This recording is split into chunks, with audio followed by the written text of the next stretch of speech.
The apparition, also known as l'apparition, is one of the most fascinating and mysterious works by the French artist Gustave Moreau. It was created between the years 1874 and 1876 and presented at the Paris Salon, where it caused astonishment and controversy in equal measure. This piece, a watercolor on paper, measuring approximately 106 by 72 centimeters, captures a moment suspended between the earthly and the supernatural. Princess Salome, surrounded by oriental luxuries, observes the decapitated head of John the Baptist floating before her, wrapped in a luminous halo. The scene, inspired by the Gospels of Matthew and Mark, is transformed by Moreau into a visual poem that transcends the biblical narrative to become a reflection on desire, death, and inner revelation.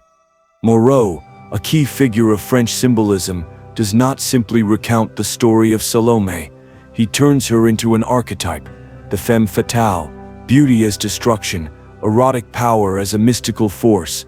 The background, inspired by the Alhambra of Granada and Oriental aesthetics, unfolds a world of columns, mosaics, and veils that envelop the scene in a dreamlike aura. Moreau's technique combines the precision of detail with a use of light that transforms colors into vibrating jewels. His work reveals influences from Japanese art and Renaissance sculpture such as Cellini's Medusa. Every element is charged with symbolism. The veil suggests both purity and temptation, the jewels evoke the sacred and the profane, and the radiant head of John the Baptist embodies divine justice and the weight of human desire. When it was first exhibited, the apparition provoked scandal. The Parisian public was disturbed by the union of the biblical and the erotic, the mystical and the sensual. Some critics accused Moreau of profaning a sacred theme, while others hinted that the painting was the product of hallucination or the effects of opium. Yet that mixture of fascination and rejection cemented his fame. The figure of Salome became a cultural symbol of the late 19th century, an embodiment of female danger, of desire defying morality, and of the power of the gaze. Writers and artists such as Huysmans and Oscar Wilde were inspired by this painting. Wilde himself, after seeing it in the Louvre, wrote his celebrated play Salome in 1893, perpetuating the connection between art, eroticism, and mysticism. Time has not diminished the magnetism of the work. Although there are no public records of major restorations, its preservation in the Musée d'Orsay maintains its spectral luminosity. Over the years, the painting has been the object of many interpretations. Some see it as a critique of the moral repression of its era, others as a meditation on the duality of the human soul. The truth is that Moreau succeeded in condensing in a single image the eternal conflict between the sacred and the profane, between flesh and spirit. To contemplate the apparition is to enter a dream, frozen in time. The posture of Salome, her arm extended pointing to the luminous head, makes her a mediator between two worlds. The figures in the background remain motionless, as if the vision belonged only to her, suggesting that the miracle or the horror happens within her mind. The scene does not seek narration but introspection. It is an inner vision, a delirium of beauty and punishment. Moreau makes the viewer feel both fascinated and uneasy. The image vibrates between devotion and sin, between ecstasy and fear. Today, the apparition remains one of the most studied and admired works of symbolism. Its power lies in its ambiguity. We do not know if the head truly floats in the air or in Salome's consciousness. We do not know if beauty is redemption or condemnation. Its golden glow, its gems and veils, its atmosphere of sacred nightmare continue to hypnotize the modern observer, reminding us that the deepest art does not seek to give answers, but to awaken questions. In this painting, Moreau does not portray a biblical story. He portrays the human soul facing its own luminous and terrible reflection. That is precisely the force that makes the apparition an immortal work. It speaks not only of Salome, or of John the Baptist, or of Herod, but of the human condition in its purest state, fascination with the forbidden, attraction to death, desire for the impossible. In every stroke, Moreau seems to say that the soul is condemned to struggle between purity and corruption, between faith and desire. Salome is not merely a seductive woman. She is the metaphor of the human mind confronting what transcends it. The prophet's head floating before her could be the mirror of her own conscience, the symbol of the price we pay for looking too deeply into what we were forbidden to see. The artist does not paint a religious scene, he paints an inner ritual. That introspective dimension was what attracted the thinkers and artists of the fin de siècle. In a time when reason began to crack under the pressure of the unconscious, the apparition offered a vision ahead of its time, desire as a sacred and destructive force at once. Oscar Wilde saw in this painting the seed of an idea that would haunt him throughout his life, the union of beauty and fatality. For Wilde, Salome was not evil but divine in her desire. She represented the indomitable energy of the human soul when it ceases to obey rules. Thus his play, inspired by Moreau, is not a mere recreation of the gospel but a spiritual tragedy. The same was thought by the symbolists and decadents, who saw in Moreau a mystic of color, a painter who did not copy reality but transformed it into vision. Every part of the apparition is constructed as a symbol in itself. The blood flowing from the Baptist's neck gleams like rubies. The walls are covered with impossible arabesques that seem to breathe, and the halo's light bathes Salome in an almost celestial clarity. Everything appears suspended in an atmosphere that does not belong to the real world. It is as if the scene floated in a parallel dimension where the sacred and the sensual merge. That confusion is the key to the work. There is no separation between sin and devotion, between body and spirit, between guilt and desire. Moreau understood that the divine is not in purity but in contradiction, in the struggle of opposites that inhabits the human soul. The artist worked obsessively on this theme in multiple versions. There exist preparatory studies, drawings, sketches, and even an oil version also kept in the Musée Gustave Moreau, showing his search for balance between visual splendor and mystical intensity. It is said that he spent hours illuminating the jewels or fabrics with the finest brushes, as if in every reflection of light he sought to enclose a revelation. That obsession earned him the nickname the goldsmith of painting, because he did not paint figures but jewels, dreams, apparitions. Moreau was not a realist, he was a visionary trying to turn painting into a spiritual language. The scandal provoked by his work was not only due to its eroticism, but also to its incomprehension. In an era dominated by academicism and historical scenes, Moreau broke with everything. He did not depict heroes, wars, or battles. He painted souls. Critics of the time did not know how to classify him. He was not a romantic, not a classicist, not an impressionist. His language was different, closer to the dreams and mystical visions of the Middle Ages. Many considered him eccentric, a painter of delusions. Yet that apparent madness was the seed of a new visual language that would later influence Odilon Redon, Gustav Klimt, and the Surrealists. At its core, the apparition is a meditation on the act of looking. Salome does not touch the head, does not cry, does not scream. She simply observes. Her gesture is one of wonder, not horror. That calm before the terrible is what unsettles the viewer. What does she truly feel? Remorse, fascination, guilt, pleasure. Moreau leaves the mystery open. In that frozen instant, the artist reveals the power of contemplation. To look can be as violent as to kill. What destroys Salome is not her dance, but her gaze.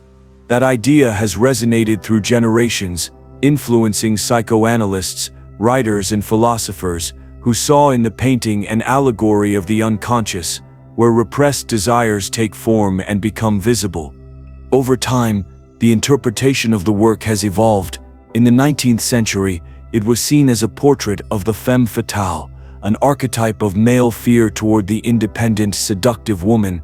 In the 20th century, it was reinterpreted as a figure of female power and autonomy, a woman who assumes her desire without fear of consequences. Today, in the 21st century, the apparition can be read as a metaphor for the human mind facing its shadows, an invitation to look directly at what we fear. In a world dominated by fleeting images, this painting reminds us that the most powerful visions are not outside but within us. The most enigmatic aspect is that no one knows whether the head truly exists. The light that surrounds it seems otherworldly, and no other figure appears to see it. Neither Herod nor Herodias, nor the servants react. That indifference suggests that the vision belongs only to Salome, that she is alone before the revelation. It is possible that what she contemplates is not the prophet's head but her own condemnation. Perhaps the apparition is her punishment, her inner mirror. The horror floating before her is nothing but the weight of her fulfilled desire. In that ambiguity lies Moreau's genius. Everything may be real or imaginary, physical or spiritual, and the boundary between both worlds dissolves before our eyes. The golden glow dominating the scene is not merely decorative. In the symbolism of the time, gold represented divine wisdom, but also the soul's corruption through excess of power and beauty. The artist plays with that duality, turning light into an ambiguous element. What illuminates also burns, what reveals also condemns. Every centimeter of the painting vibrates with that tension between the divine and the carnal. In fact, recent studies have revealed that Moreau applied up to a dozen translucent layers of pigment to achieve that effect of inner luminosity, as if the painting breathed from within. Today, the apparition is studied not only as a masterpiece of symbolism, but also as a precursor of modern psychological art. Its elements anticipate what Freud would later explore in the unconscious mind: dreams, visions, repression. Moreau painted decades before psychology began to theorize about these things. Thus, his Salome does not belong to the past, but to the eternal present of the soul. In her face, there is no evil, but revelation. In her gesture, no pride, but understanding. She beholds the naked truth and cannot look away, because in that instant she understands that desire and guilt are inseparable, that beauty and death share the same radiance. That radiance, almost unbearable, is what makes the apparition transcend painting and enter the realm of myth. Every detail breathes symbolism beyond the visible. Gold, blood, silence, and gaze form a secret language the viewer must decipher slowly. Moreau knew that an image could contain more truths than a discourse. Therefore, he explains nothing, only suggests. In his pictorial universe, things are never what they appear to be. Beauty hides guilt, purity conceals temptation, and the sacred is tinged with desire.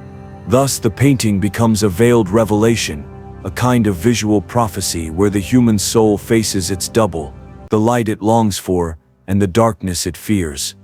Whoever observes this work for a few minutes feels something begin to move within it.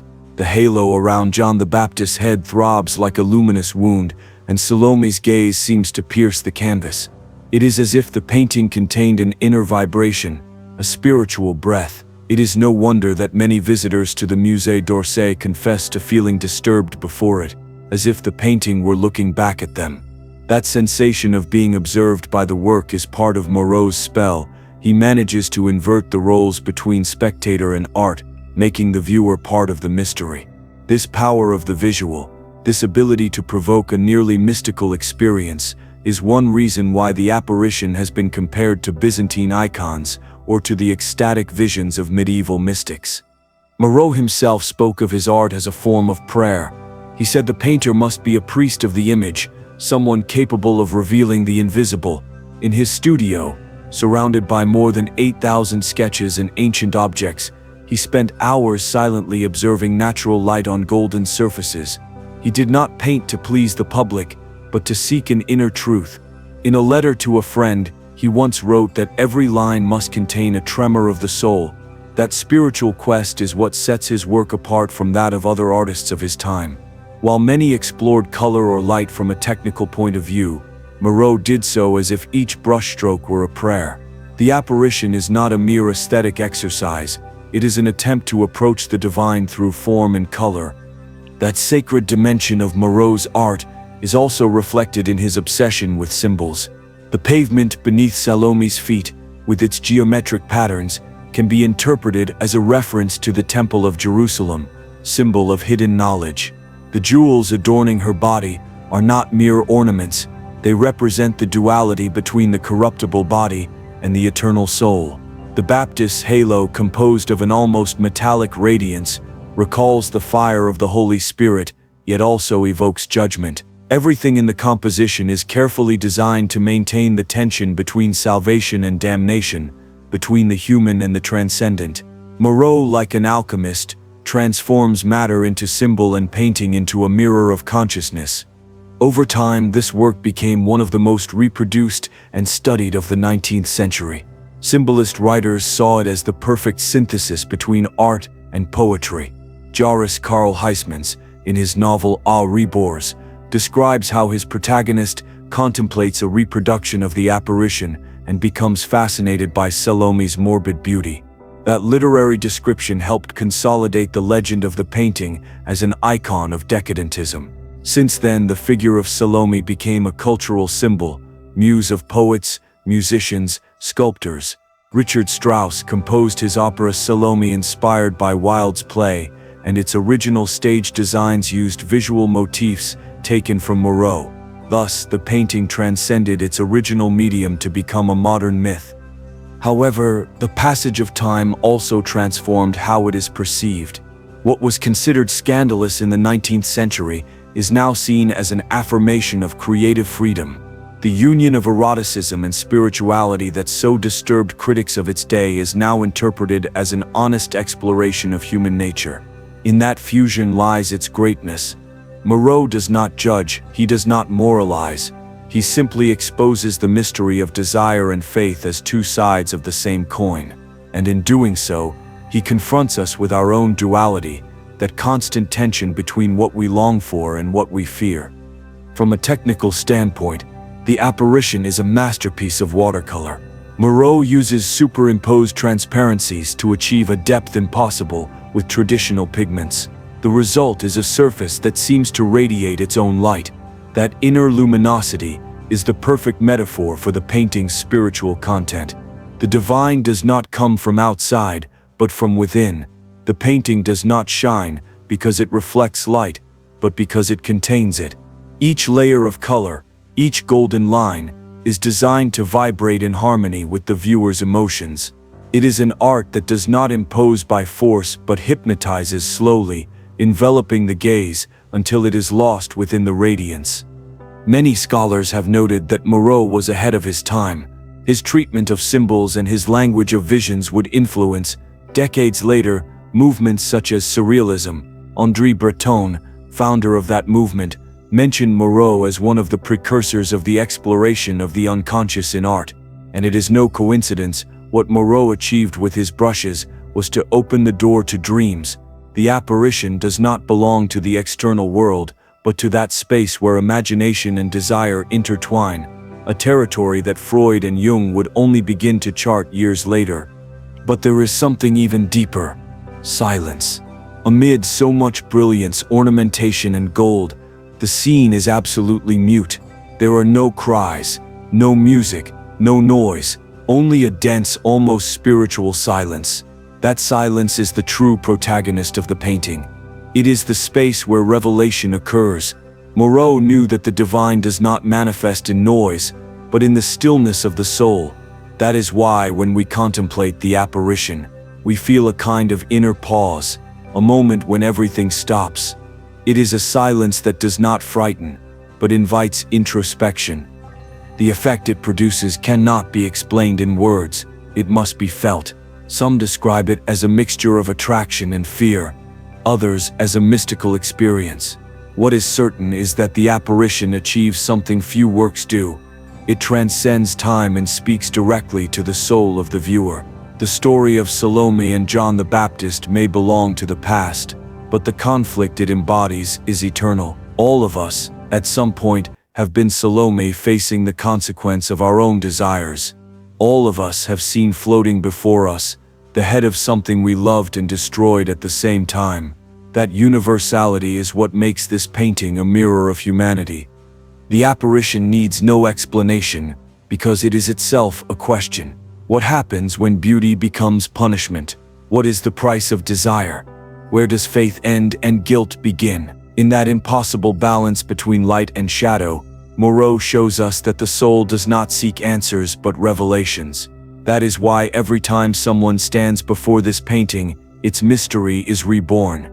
No matter how many centuries pass, the head will keep floating, Salome will keep gazing, and the viewer will keep wondering what lies behind that golden glow that seems to come from the very depths of eternity.